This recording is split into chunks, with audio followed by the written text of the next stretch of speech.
के 12 राज्यों में एक साथ चुनाव हो सकते हैं, वो भी लोकसभा के साथ। इन राज्यों में राजस्थान, मध्य प्रदेश, छत्तीसगढ़, तेलंगाना, मिजोरम, उड़ीसा, आंध्र प्रदेश, सिक्किम, अरुणाचल प्रदेश, महाराष्ट्र, हरियाणा और जम्मू कश्मीर शामिल हैं। हालांकि इनमें महाराष्ट्र और हरियाणा का कार्यकाल अक्टूबर-नवंबर 2024 तक पूरा होगा, लेकिन इन बीजेपी शासित राज्यों को भी इसी लोकसभा चुनाव में जो है वो चुनाव कराने की तैयारी में भारतीय जनता पार्टी दिख रही है। ऐसे में जो है दोस्तों तैयारियां ज़ोरों पर हैं। तो कमेंट्स माध्यम से अपने सुझाव दें, क्या लग रहा है आपको, क्या ये हो सकता है। अगली एक और अपडेट निकल के आई है, बिग ब्रेकिंग न्यूज़ निकल के आ रही है दोस्तों, जहां सुप्रीम कोर्ट को चुनाव में दखल देने का पूरा हक। जस्टिस ने बोला बड़ा हमला, कहा आंखें बंद करके तो हम बैठ नहीं सकते। सुप्रीम कोर्ट ने कहा है कि उन्हें चुनावी प्रक्रिया में दखल देने का पूरा हक है। एक मामले की सुनवाई के दौरान अदालत ने कहा है कि आमतौर पर माना जाता है कि शीर्ष कोर्ट चुनाव या उससे जुड़ी प्रक्रिया में दखल नहीं देती, लेकिन ये अंतिम सत्य नहीं है। कोर्ट ने बताया है कि दखल कब हो सकता है। जस्टिस विक्रमनाथ, जस्टिस आहसानुद्दीन अहमदुल्ला की बेंच ने कहा है कि अगर कोई अफसर गलत करता दिखता है तो कोर्ट का दायित्व है कि वो ऐसे मामले में दखल दे। बेंच ने कहा है कि लोकतंत्र को बहाल रखने के लिए सबसे ज़रूरी प्रक्रिया चुनाव होती है। चुनाव के जरिए ही जनप्रतिनिधित्व चुने जाते हैं, जिसके जरिए एक सरकार बनती है जो देश या किसी सूबे का चलाती है। इस सरकार के मसले में सबसे अहम चीज़ चुनाव है। चुनाव अगर निष्पक्ष तरीके से होते हैं तो जनता के जरिए चुना हुआ प्रतिनिधित्व संसद या विधानमंडल में पहुंचता है। अगर चुनावी प्रक्रिया को आधिकारिक स्तर पर प्रभावित करने की कोशिश की जाती है तो कोर्ट मूक दर्शक बनकर नहीं रह सकती है। ऐसे में उसे चुनावी प्रक्रिया में दखल देना ही पड़ेगा। सुप्रीम कोर्ट ने नेशनल कॉन्फ्रेंस के चुनाव चिन्ह से जुड़ी याचिका पर सुनवाई के दौरान ये बातें कही। आपको बता दें, अब इस बीच पूरे मामले में जो है वो सीधे तौर पर देश भर में जिस तरीके से विसंगतियां निकल के आई हैं, ये टिप्पणी जो है वो उन विसंगतियों को भी नोटिफाई कर दिया है कि अगर आप जो है वो इलीगल एक्टिविटी करेंगे तो कार्रवाई होगी। अगली एक और अपडेट निकल के आई है, तुर्की के बिना यूरोप का कोई रास्ता नहीं। भारत के प्रोजेक्ट पे तुर्की ने लगाई रोक, का कॉरिडोर पर भड़का तुर्की। दरअसल भारत से निकलते ही G20 शिखर सम्मेलन खत्म होते ही भारत ने जो बड़ी कामयाबी हासिल की थी उसको तुर्की ने मिनटों में ही रोक दिया।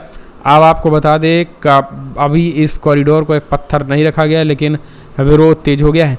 तुर्की के राष्ट्रपति रेजब तैयब एर्दोगान ने सोमवार को इसके गलियारे का विरोध किया, क्योंकि ये गलियारे सीधे तुर्की को बाईपास करता है।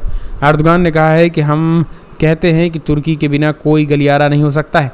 रविवार को भारत में G20 शिखर सम्मेलन में साथ आए पत्रकारों से बातचीत करते हुए उन्होंने कहा है कि तुर्की उत्पादन और व्यापार का एक महत्वपूर्ण आधार है।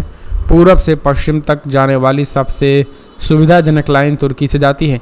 Indian middle east Europe corridor में संयुक्त अरब अमीरात, संयुक्त अरब, जॉर्डन और इसराइल को एक रेल लाइन कनेक्ट करेगा। इसराइल के बंदरगाह हाइफा से शिपिंग लाइन से भूमध्य सागर के रास्ते ग्रीस पहुंच जाएगा। और आपको बता दें, अब इस प्रोजेक्ट पर जो है वो तुर्की ने नाराज़गी जाहिर करते हुए कहा है कि हमारे इलाके से अगर कोई प्रोजेक्ट गुजरता है और अगर हमें शामिल नहीं किया जाता है तो वो प्रोजेक्ट अधूरा रहेगा हमेशा के लिए। अगली एक और अपडेट निकल के आई है, चंद्रबाबू नायडू की गिरफ्तारी के विरोध में टीडीपी का प्रदर्शन, सभी 21 विधायकों को किया नज़रबंद।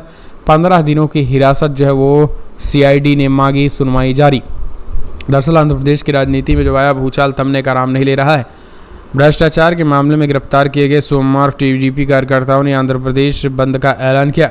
भारी पुलिस तैनाती और CRPC की धारा 144 को धता बताते हुए तेलुगु देशम पार्टी TDP के कार्यकर्ताओं और समर्थकों ने विरोध में आंध्र प्रदेश के विभिन्न हिस्सों में प्रदर्शन किया। हालांकि TDP कार्यकर्ताओं पर प्रशासन और पुलिस की कार्रवाई ने उनके विरोध प्रदर्शन को बढ़ने से रोक दिया, क्योंकि इनके कोई नेताओं को हिरासत में ले लिया गया है। पुलिस ने राज्य भर में प्रदर्शनकारियों को घेर लिया और उन्हें पुलिस स्टेशन में ले गई। नायडू को राज्य CID ने 2014 से 19 के दौरान कथित तौर पर उनकी सरकार के कार्यकाल में हुए करोड़ों रुपए के AP राज्य कौशल विकास निगम घोटाले के सिलसिले में शनिवार तड़के नांदाल से गिरफ्तार किया गया था। विजयवाड़ा की भ्रष्टाचार निरोधक ब्यूरो ACB अदालत ने रविवार शाम नायडू को 14 दिनों की हिरासत में भेज दिया। अदालत के आदेश के बाद उन्हें विजयवाड़ा से 200 किलोमीटर दूर राजमुंदरी सेंट्रल जेल में ट्रांसफ़र कर दिया गया है। तो इस तरीके की चीज़ें निकल के आई हैं, लेकिन अब चंद्रबाबू नायडू की मांग 15 दिनों की हिरासत और पूछताछ होगी। अगली एक और अपडेट, जम्मू कश्मीर बीजेपी में रार, सीनियर नेता को कारण बताओ नोटिस। भाजपा ने पार्टी की जम्मू कश्मीर इकाई की उपाध्यक्ष सोफी यूसुफ को पार्टी विरोधी गतिविधियों में शामिल होने के लिए सोमवार को कारण बताओ नोटिस जारी किया है और उनके फिलहाल मीडिया से बातचीत के पर रोक लगा दी गई है। सोफी यूसुफ कश्मीर में भारतीय जनता पार्टी भाजपा के प्रभारी और उन्होंने इन खबरों के बीच अनुशासनात्मक नोटिस जारी कर दिया।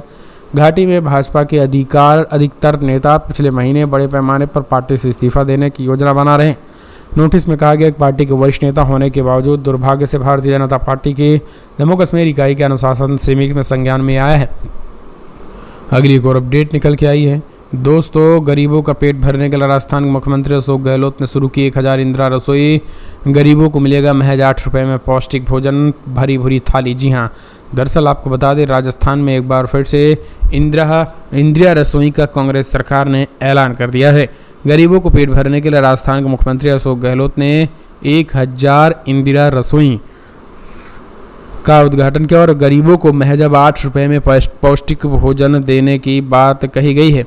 आपको बता दें, राजस्थान सरकार ने इस सेवा को शुरुआत प्रियंका गांधी के जाने के बाद किया। प्रियंका गांधी टोंक में पहुंची थी और उन्होंने जो है वो बाकायदा रसोई गैस की शुरुआत, दरअसल ये काफ़ी पॉपुलर है, तमिलनाडु से लेकर के कर्नाटका तक बीजेपी ने कई अपने राज्य बीजेपी शासित राज्यों में जो है वो शुरू है और यही जो है वो इंदिरा कैंटीन जो है वो इंदिरा रसोई अब राजस्थान में भी खुल गई है। एक और अपडेट निकल के आई है, बीजेपी का हिंदू धर्म से कोई दूर दूर तक वास्ता नहीं, वो सत्ता के लिए कुछ भी कर सकते हैं। राहुल गांधी ने मोदी सरकार को घेर लिया है। दरअसल कांग्रेस के पूर्व अध्यक्ष और सांसद राहुल गांधी यूरोपीय दौरे पे हैं। अपने दौरे के तीसरे दिन राहुल गांधी फ्रांस के पेरिस पहुंचे और इसी दौरान उन्होंने साइंसेज वो यूनिवर्सिटी के छात्रों को संबोधित किया और अपने संबोधन के दौरान राहुल गांधी ने केंद्र की मोदी सरकार और आरएसएस पर सीधा निशाना साधा। राहुल गांधी ने बीजेपी की हिंदुत्ववादी सोच पर सवाल उठाए है। राहुल गांधी ने कहा कि मैंने गीता पढ़ी, उपनिषद पढ़े और कई हिंदू किताबें पढ़ी हैं, लेकिन जो बीजेपी कहती है वो कुछ भी हिंदूवादी नहीं है। राहुल गांधी ने कहा है कि मैंने कभी किसी हिंदू किताब में नहीं पढ़ा है और ना ही किसी हिंदू विद्वान से सुना है आपको किसी को नुकसान पहुंचाना चाहिए। उन्होंने कहा है कि बीजेपी राष्ट्रवादी हिंदू नहीं है, उनका हिंदू धर्म से कोई लेना देना नहीं है और बीजेपी के लोग सत्ता के लिए कुछ भी कर सकते हैं। एक और अपडेट निकल के आई है दोस्तों, जवान को मिला दुनिया भर में लोगों का प्यार, इतने नोट छापकर बनी चौथी हाईएस्ट ग्रॉसिंग फिल्म। दरअसल LT कुमार की डायरेक्टरिंग फिल्म जवान का तूफान बॉक्स ऑफिस पर जारी है। ये फिल्म एक एक करके कई रिकॉर्ड तोड़ते जा रही है। गदर 2 और पठान जैसी फिल्म का रिकॉर्ड तोड़ने वाली फिल्म जवान रफ्तार से कमाई करते हुए बड़ी से बड़ी फिल्मों को मात दे रही है। इतना ही नहीं है, वर्ल्ड वाइड मूवीज़ ने 500 करोड़ का आंकड़ा पार कर लिया है। कम दिनों में इस आंकड़े को दुनिया भर में टच करने वाली जवान फास्टेस्ट फिल्म बन गई है। मगर फैंस के लिए एक और खुशखबरी है, फिल्म जवान में शाहरुख खान ऐसे किरदार में है जिसमें फ़ैन ने उन्हें पहले कभी नहीं देखा है। आपको बता दें, विक्रम सिंह राठौर बनकर उन्होंने सिर्फ देश ही नहीं बल्कि दुनिया भर की ऑडियंस का इंटरटेनमेंट किया। यही वजह है कि जवान टॉप 4 हाईएस्ट ग्रॉसिंग फिल्मों में शामिल हो गई है। आपको बता दें, फिल्म क्रिटिक्स रमेश बाला ने इन्फॉर्मेशन शेयर किए हैं और पहले दिन पठान की जो है वो $130 मिलियन, गदर $281 मिलियन हाईएस्ट ग्रॉसिंग फिल्मों का कलेक्शन है। एक और अपडेट, दूल्हा तो इंडिया गठबंधन का से ही बनेगा। G20 के नाम पर PM मोदी ने देश का पैसा फूंक डाला, लालू यादव का बड़ा हमला। राष्ट्रीय जनता दल के अध्यक्ष और बिहार के पूर्व मुख्यमंत्री लालू प्रसाद यादव और राबड़ी देवी ने देवघर में बाबा बैजनाथ मंदिर में अर्चना पूजा करने के बाद उन्होंने मोदी सरकार पर बड़ा हमला बोला। खास करके मोदी के G20 सम्मेलन को लेकर उन्होंने आईना दिखाया। उन्होंने कहा है कि फिलहाल जो G20 समिट चल रहा है वो केवल और केवल देश की जनता के पैसे को बर्बाद किया गया है, इसके अलावा और कुछ नहीं है। इस बार प्रधानमंत्री तो इंडिया गठबंधन का ही होगा। उम्मीदवार चयन करने का काम शुरू हो गया है और बैठक दिल्ली में है। इसमें उप मुख्यमंत्री तेजस्वी यादव जाएंगे। हम बिहार के मुख्य इलाकों में भ्रमण करेंगे। अब की बार जो है वो बैठक होगी। एक और अपडेट, आंदोलन की राह पे भारतीय किसान यूनियन, सड़कों पर उतरे किसान। मांगों के समर्थन में भारतीय किसान यूनियन एक बार फिर से आंदोलन की राह पर आ गई है। सोमवार को कुरुक्षेत्र जिले के किसान सड़कों पर उतर गए तो जिला सचिवालय का मुख्य द्वार भी घेर लिया गया और कड़ा रोष जताया गया। किसानों ने ऐलान किया कि 15 सितंबर तक धान की खरीद शुरू नहीं की गई और अन्य मांगें जल्द पूरी नहीं की तो वो नेशनल हाईवे पर उतरने को मजबूर होंगे। करीब 1.5 घंटा तक किसानों ने जिला सचिवालय भवन का मुख्य द्वार घेर लिया तो उसके साथ पुलिस बल तैनात कर दी गई, लेकिन आपको बता दें वहाँ पर सिचुएशन जो है वो हरियाणा में खास करके खराब। किसानों ने एक बार फिर से आंदोलन का ऐलान किया। एक और अपडेट, सीएम शिंदे का ऐलान, मराठा आंदोलनकारियों के खिलाफ दर्ज केस होंगे वापस, घुटने पर आए सीएम शिंदे, मिलेगा आरक्षण। मराठा आरक्षण मुद्दे को लेकर महाराष्ट्र के मुख्यमंत्री एकनाथ शिंदे ने कहा कि मराठा आंदोलनकारियों के खिलाफ दर्ज केस वापस लिए जाएंगे। सीएम शिंदे ने घोषणा की कि मराठा समुदाय को आरक्षण दे दिया जाएगा। मराठा आरक्षण मुद्दे को लेकर बुलाई गई सर्वदलीय बैठक के महाराष्ट्र के मुख्यमंत्री एकनाथ शिंदे ने घोषणा की है। मुख्यमंत्री एकनाथ शिंदे ने कहा कि जालौन आंदोलन में आंदोलनकारियों पर दर्ज सभी मुकदमे तत्कालीन प्रभाव से वापस लिए जाएंगे। साथ ही राज्य सरकार ने राज्य भर में मराठा आरक्षण आंदोलन के संबंध में दर्ज किए गए सभी अपराधों को वापस लेने का फैसला किया है।